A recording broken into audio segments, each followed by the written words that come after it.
Joker once said, "Smile because it confuses people.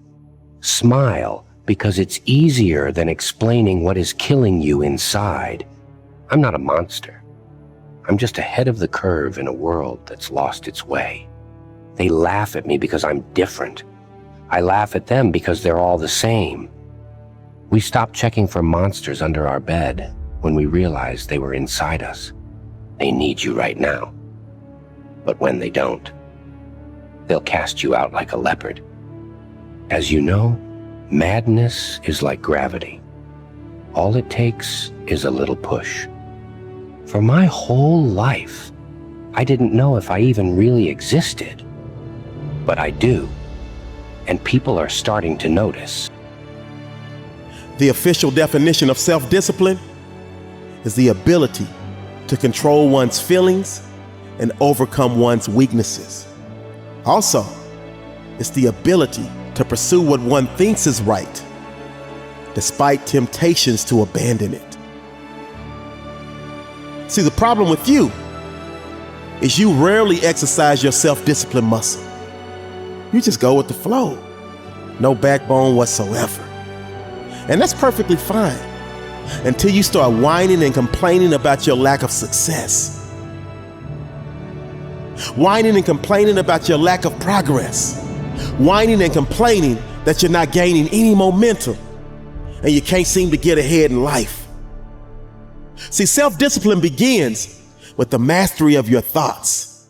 If you don't control what you think, you can't control what you do. So don't talk to me about your failures. Don't talk to me about your setbacks. Don't talk to me about the lack of success you are achieving, because I'm that one. I'm that one that will tell you the exact reason why you are failing. You're failing because on a daily basis, you fail to exercise your self-discipline muscle. On a daily basis, you fail to sacrifice. You're failing because on a daily basis, you fail to come up with a plan. On a daily basis, you fail to get uncomfortable. You fail to push past your limits. And you fail to believe in yourself. So this is the moment that you stop renting your problems. This is the moment you stop renting your issues. This is the moment that you stop renting your lack of focus. This is the moment that you stop renting your lack of self-discipline. It's time for you to take ownership. It's time for you to own the fact that you're the reason. It's time for you to own the fact that you're the one that's exercising your lazy muscle. It's time for you to own the fact that you're the one that's exercising your do-nothing muscle. You're the one that's exercising your negative mindset muscle. You're the one that's exercising your no willpower muscle. But that's okay, because so many others, include myself, were once in the exact same place that you are right now. And then we sat down and had a heart-to-heart conversation with ourselves. We self-assessed and took complete ownership for all of the lack of success that we were achieving. Then we made the decision to flip the switch and made the necessary changes to go into the kitchen of our lives and cook up a dish of massive success. And we quickly realized that a key ingredient is self-discipline.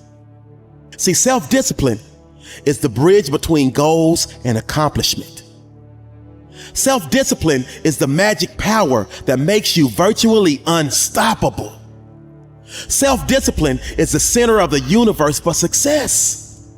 Self-discipline is doing within while you're doing without. And what that means is when your friends are begging you to go hang out and you say no because you're way too busy grinding hard to put yourself in position to win in your game of life. I love this quote from the late great Zig Ziglar. He says, "When you do the things you ought to do, when you ought to do them, the day will come when you can do the things that you want to do, when you want to do them." See, without self-discipline, success is not possible, period.